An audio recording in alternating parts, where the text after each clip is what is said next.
भाग्यवान कौन है? हर कोई भाग्यवान है। ये तो अपनी अपनी सोच है। फालतू के सब्जेक्ट एस्ट्रोलॉजी में ले आए हैं कि कौन सा भाग्यवान है बंदा, कौन सा नहीं है। हर कोई भाग्यवान है, लेकिन यहाँ पर जो थ्योरी है वो कर्मों की है।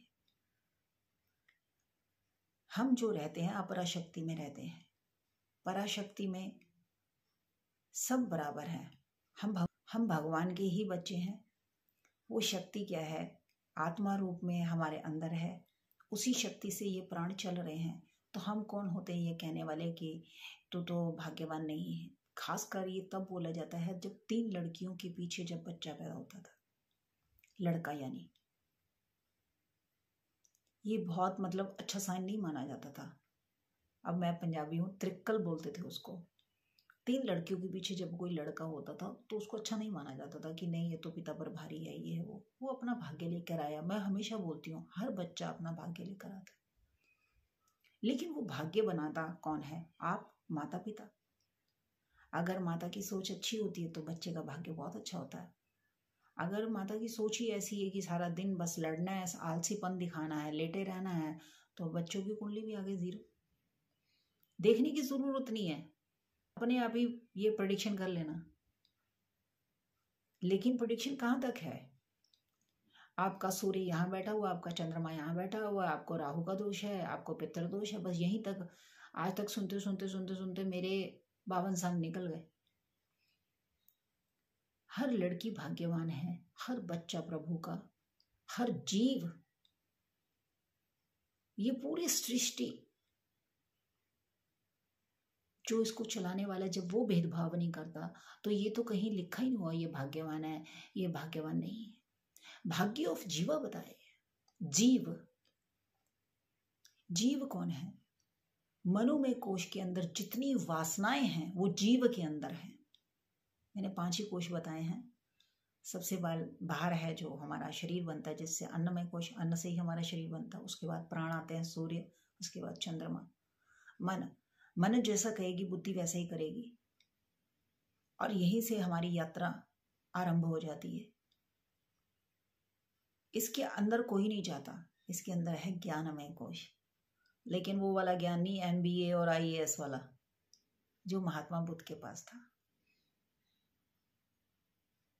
तो वो कोई करोड़ों सालों में अगर आ जाए तो कह नहीं सकती, आज तो नहीं है वो ज्ञान किसी के पास।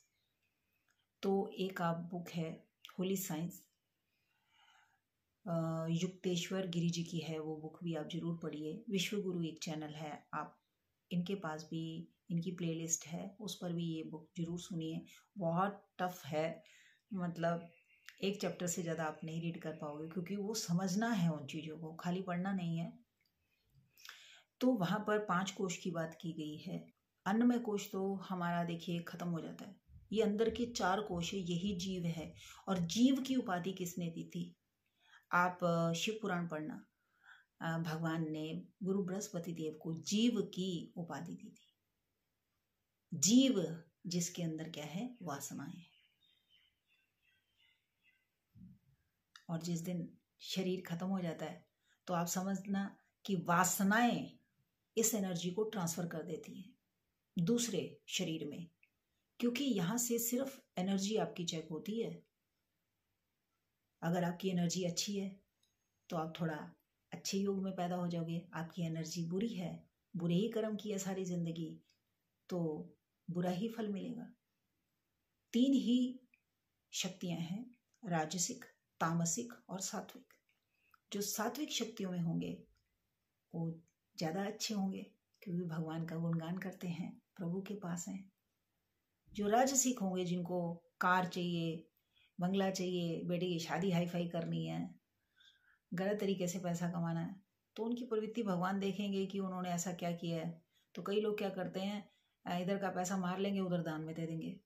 तो ये भी गलत है, ये भी राजसिक में आएगा। यानी वहीं जहाँ हो वहीं रहोगे, ना ऊपर जाओगे ना नीचे जाओगे।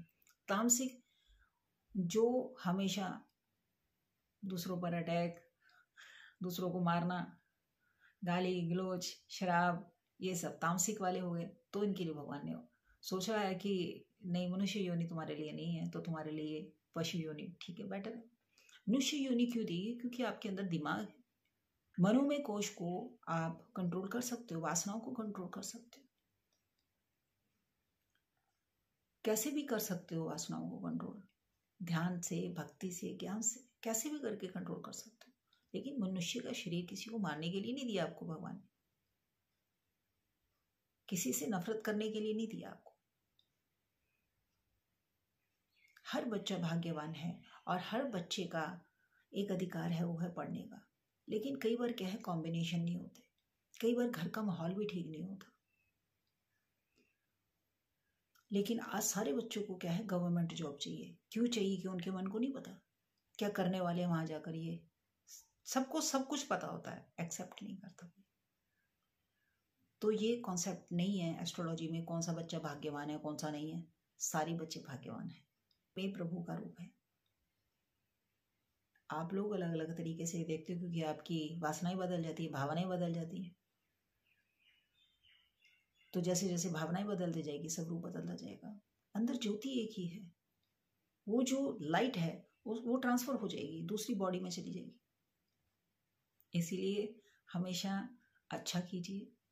मैं देखिए एक ही रेमेडी पर ज़्यादा विश्वास करती हूँ। एक तो किसी को भी भूख लगी है उसको आप खाना जरूर खिलाइए, इससे बड़ा दान नहीं है।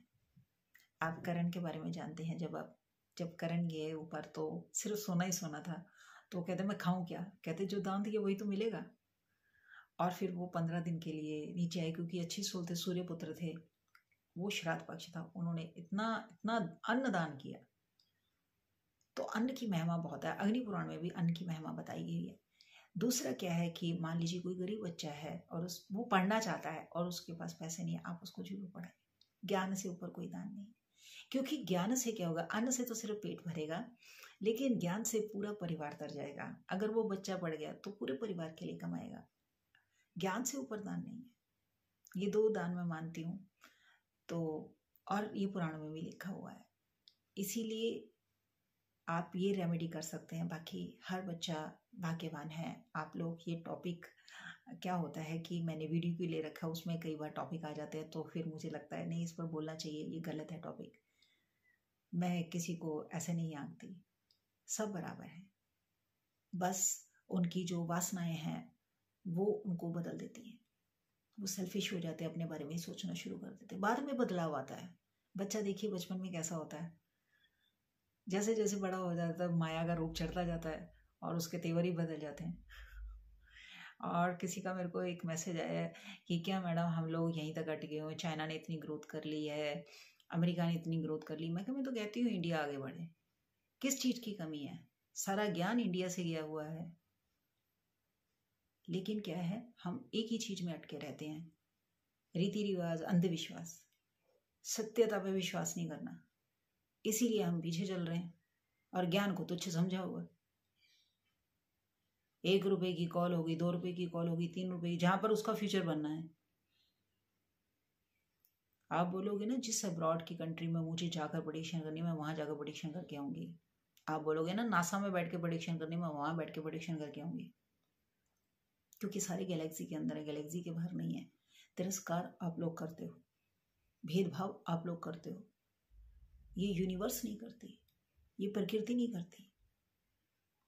प्रकृति तो सिर्फ आपकी एनर्जी चेक करती है, जैसे एनर्जी है वैसा वो घर दे देती है, वैसे ये आपको बना देती है। इसीलिए हमेशा अच्छे कर्म करिए, हर कोई भाग्यवान है, लेकिन अपने कर्म अच्छे रखिए। बस मैं हर किसी को बोल रही हूँ, छोटी छोटी चीज़ों के लिए। अब हम उस युग में नहीं है कि लड़ाई झगड़े अफोर्ड करें बैठकर। अब पढ़ने की बारी है कि बच्चों को पढ़ाना है और इस देश को आगे बढ़ाना है। हमारे पास अथाह ज्ञान का समंदर है, लेकिन ये क्या है, मेटाफर लैंग्वेज है, इसको डिकोड करना पड़ेगा। तो हमारे बहुत सारे टीचर इस काम में लगे हुए हैं। ये जितना भी विज्ञान आया है हमारे ही शास्त्रों से आया है, लेकिन बस है हमें क्रेडिट नहीं चाहिए। इंडिया को कभी क्रेडिट नहीं चाहिए होता, क्योंकि वो सिर्फ एक ही बात पर बिलीव करता है, सर्वे भवन्तु सुखिनः सर्वे सन्तु निरामया सर्वे भद्राणि पश्यन्तु मा कश्चित् दुःखभाग् भवेत्। सबका भला होना चाहिए। इसीलिए कभी ये ठप्पा नहीं लगाया कि नहीं इंडिया ने ये करा है। ज्ञान तो सारा इंडिया से ही गया है। और यही भावना अगर हम करते हैं, जब भी मंदिर में आरती होती बाद में क्यों सर्वे भवन्तु सुखिनः, हर किसी के लिए है। ये ज्ञान विश्व रूप विश्व के लिए है। बस कोई उसको किस रूप में देख रहा है, उसको कैसे रूप में देख रहा है। और भाग्य आप लोगों के हाथ में है। भाग्य को बनाना और बिगाड़ना आप लोगों के हाथ में है। अच्छे रास्ते जाओगे, थोड़ी कठिनाई ज़रूर आती है, क्योंकि वासनाओं को मारना पड़ता है। अगर गलत रास्ते जाओगे तो पैसा तो है, लेकिन फिर दंड भी है, और निकालेगा भी आपके बच्चे से, फिर वो दुख आपसे बर्दाश्त नहीं होगा। यही सत्य था। इसी तरह आप सत्य से जुड़े। अगर आपका कोई क्वेश्चन है तो आप कमेंट बॉक्स में ज़रूर लिखिए। अगर मैं वो पढ़ा हुआ होगा तो ज़रूर बताऊंगी, अगर नहीं भी पढ़ा हुआ होगा तो भी पढ़ के ज़रूर बताऊंगी। अगली बार मिलते हैं एक और सत्य के साथ। बाय।